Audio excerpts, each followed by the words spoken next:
Dalam siklus penggajian, terdapat beberapa aktivitas utama yang dapat bertujuan untuk memastikan pembayaran gaji yang akurat dan juga sesuai dengan peraturan.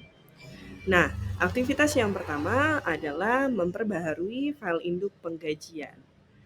Memperbaharui file induk penggajian ini untuk mencerminkan berbagai jenis perubahan penggajian, seperti adanya informasi mengenai karyawan baru berkaitan dengan tambah atau hapus data karyawan.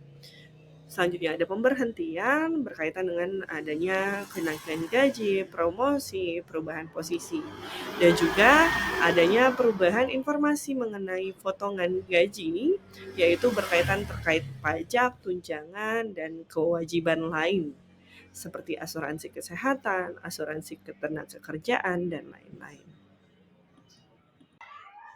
Baik, kita lihat pada diagram konteks bagian penggajian dari siklus manajemen sumber daya manusia berikut ini. Ada beberapa entitas-entitas yang berkaitan pada sistem penggajian ini, diantaranya ada Departemen MSDM, Departemen Penggajian, lembaga pemerintahan, pegawai, bank, dan asuransi, dan juga perusahaan lainnya, di mana Departemen Manajemen sumber daya manusia akan memberikan perubahan berkaitan dengan file induk karyawan, misalnya ada informasi karyawan baru, ada perubahan dalam data karyawan, sehingga perubahan tersebut akan diberikan ke sistem penggajian. Sistem penggajian akan memberikan laporan ke Departemen MSDM. Begitu juga berbagai departemen. Di sini akan memberikan data kehadiran dan waktu pegawai pada sistem penggajian. Sistem penggajian akan memberikan laporan kepada departemen tersebut. Selanjutnya, ada lembaga pemerintahan. Lembaga pemerintahan akan memberikan tarif dan instruksi pajak. Sistem penggajian akan memberikan pajak penghasilan dan juga laporan pajak ke lembaga pemerintahan. Pegawai akan memberikan pengembalian dan potongan pajak ke dalam sistem penggajian. Sistem penggajian akan memberikan cek gaji kepada pegawai. Pada perbankan juga pada bagian penggajian akan memberikan cek penggajian ke perbankan, dan asuransi dan perusahaan lain akan memberikan perubahan tarif dan terkait dengan instruksi dari asuransi ataupun perusahaan. Sistem penggajian akan memberikan cek dan laporannya. Sehingga diagram ini memberikan informasi berkaitan dengan bagaimana alur penggajian tersebut ada. Baik, kita lihat. Aktivitas siklus penggajian lainnya yaitu memperbaharui tarif dan potongan. Tarif dan potongan seringkali berubah seiring waktu. Aktivitas ini terjadi ketika bagian penggajian menerima pembaharuan mengenai perubahan dalam tarif pajak atau potongan gaji dari unit pemerintah atau unit asuransi. Aktivitas ini meliputi memperbaharui tarif upah, tarif gaji.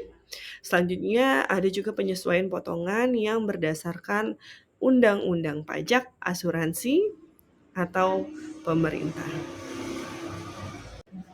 Validasi data waktu dan kehadiran ini adalah merupakan salah satu dari bagian aktivitas siklus penggajian.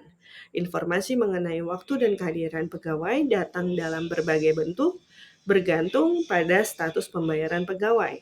Pegawai yang dipekerjakan per jam dengan menggunakan kartu waktu, pegawai yang mendapatkan gaji tetap diawasi para supervisor, pegawai yang dibayar berdasarkan komisi murni atau gaji ditambah komisi. Pencatatan jumlah penjualnya dihitung dari pencatatan jumlah penjualnya atau juga dengan kinerja operasionalnya. Pada validasi data waktu dan kehadiran ini merupakan langkah yang penting untuk memastikan bahwa data tersebut digunakan untuk menghitung gaji sehingga perhitungannya tersebut akurat. Apa aktivitas yang ada pada aktivitas ini? Yang pertama, berkaitan dengan mengumpulkan data kehadiran, memvalidasi jam kerja, memastikan karyawan dibayar untuk jam kerja yang valid. Validasi data aktivitas pada siklus penggajian lainnya yaitu mempersiapkan penggajian. Mempersiapkan penggajian ini ada beberapa aktivitas yang terkait. Tahap ini melibatkan perhitungan gaji bersih setelah memperhitungkan berbagai komponen yang ada. Perhitungan upah berkaitan dengan upah bruto berdasarkan waktu kerja atau jam lembur, pengurangan-pengurangan potongan seperti pajak, asuransi, dan lain-lain.